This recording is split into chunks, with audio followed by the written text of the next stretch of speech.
and good morning, everybody. It's Dr. Bob. Welcome as we start week 7.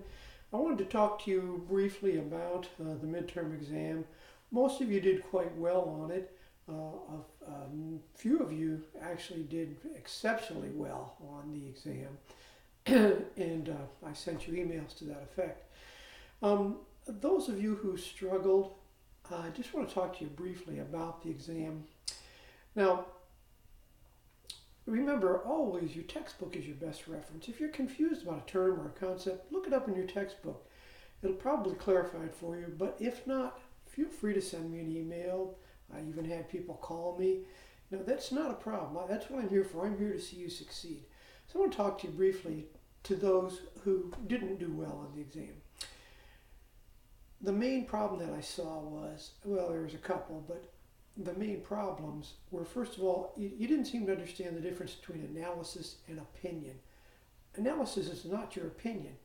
An analysis is where you take your choice of a theoretical perspective, whatever you chose, symbolic interactionism, conflict theory, functionalism, and you use that to analyze a social issue. Now, those of you who really seem to struggle chose functionalism, and I did several announcements in the weeks before the midterm exam, cautioning you against using functionalism. Most students, particularly introductory sociology students, don't really understand functional analysis. Heck, there's a lot of trained sociologists who don't really understand functional analysis. So your best bets would have been either conflict theory or symbolic interactionism. Okay, that said, if you're going to analyze something, again, it's not your opinion. You're using that theoretical perspective to analyze a social issue that you chose. For example, if you chose conflict theory, and a number of you wrote about the LGBTQ laws or the transgender laws or regulations for using public bathrooms. Conflict theory, again, is the idea that there's groups in society, large, powerful groups, and they attempt to oppress other groups.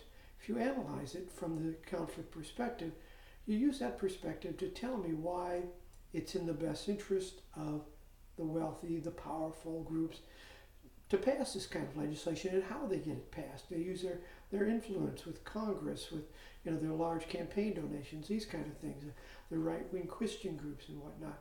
And then how other groups use their power, their influence to overturn these kind of bans, these laws. A number of you also just didn't seem to follow the 4 characteristics that the exam was looking for. And you need to hit each one of those and provide details. No, don't just tell me that social inequality is a bad thing or something like that. You need to give me concrete examples and explain your answer. And again, those of you who didn't do too well, that was the main problem that you had. You just didn't provide any examples. Finally, the last thing had to do with the theoretical perspective that you chose to analyze your social issue, talking about the strengths and weaknesses or the limitations of that particular theoretical perspective. It isn't the strengths and weaknesses of that perspective. It is the strengths and weaknesses of using that perspective to analyze that particular social issue. Anyway, so that said, I hope that helps you and maybe get a better idea of why you got the grade you got on the exam. That said, again, don't panic. You're going to be okay. We've got a long way to go yet. You still have a public sociology paper. We still have 4 more weeks of regular instruction, and you have a final exam, which I'm confident you'll do much better on the final exam. All right, so your public sociology paper is due on May 29th. Now's a good time to get started on it. Remember, it's a proposal. What you're being asked to do is to pick a social problem in your community, whatever it is.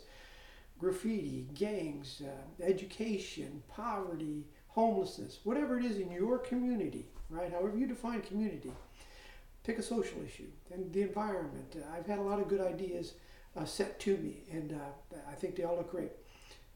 And then do a little research on it. Go online, go to the library, whatever it's going to take. Do a little research on that issue. Tell me what we already know about it.